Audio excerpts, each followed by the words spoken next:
আসসালামু আলাইকুম এভরিওয়ান। আজকে আমরা চলে যাব কুলাউড়া রবির বাজার জামে মসজিদে নামাজ আদায় করতে। তো চলে আসলাম মাইজগাঁও রেল স্টেশনে। এখানে এসে আমার বন্ধু সজীবের সাথে দেখা। তো সে খুব মিষ্টি মিষ্টি হাসছে। এদিকে স্বপন বলছে সে পক্রম খাবে। সে পক্রম এনে আমাদেরকে খাওয়াচ্ছে, সেও খাচ্ছে। এদিকে আমার বন্ধু সজীব খাচ্ছে আর মিষ্টি মিষ্টি হাসছে। তো আমরা সবাই মিলে মজা করে পক্রম খাচ্ছি আর ট্রেনের অপেক্ষা করছি। তো ইনশাল্লাহ অল্প কিছুক্ষণের মধ্যেই ট্রেন চলে আসবে। এই তো ট্রেন চলে আসলো, এখন আমরা ট্রেনে উঠে পড়বো। তো ট্রেন জার্নিটা আসলে আমার খুব খুব ভালো লাগে। ট্রেনে করে আমি যে কোনো জায়গায় যেতে পারি, কোনো সমস্যা হয় না। তো ট্রেনে উঠে গেলাম, উঠেই আমি দরজার পাশে দাঁড়ালাম।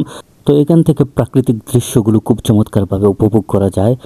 চারিদিকে সবুজ আর সবুজ, চায়ের বাগান আর চায়ের বাগান। আসলে খুব মনোমুগ্ধকর একটা পরিবেশ, খুব ভালো লাগছে। তো এদিকে স্বপন বলছে যে আমাকে একটু সুযোগ করে দাও, আমিও একটু উপভোগ করি। তো তাকে একটু সুযোগ করে দিলাম।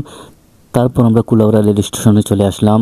যদিও আমরা বাড়ি থেকে খাবার দাবার করে গেছি, তারপরও ভাবলাম রেস্টুরেন্টে যাই, হালকা কিছু খেয়ে নিই। তারপর আমরা রেস্টুরেন্টে গেলাম। যাওয়ার পর শুধুমাত্র দই অর্ডার করলাম। তো দই খেয়ে তারপর হচ্ছে আমার বন্ধু সজীব, সে কুলাউড়া রয়ে গেল আর আমরা চলে গেলাম রবিবাজার মসজিদের উদ্দেশ্যে। তো এইখানকার প্রাকৃতিক দৃশ্যগুলো খুব চমৎকার, সব কিছুর জন্য উপভোগ করার মতো। তো আমরা চলে আসলাম রবিবাজার জামে মসজিদে। এখানে এসে আমরা অজু টজু করলাম, তারপর হচ্ছে মসজিদের ভিতরে ঢুকলাম। তো মসজিদের ভিতরটা অনেক বড় এবং খুব আরামদায়ক।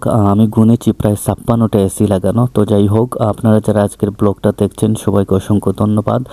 ব্লগটা কেমন লেগেছে সবাই জানাবেন। আসসালামু আলাইকুম।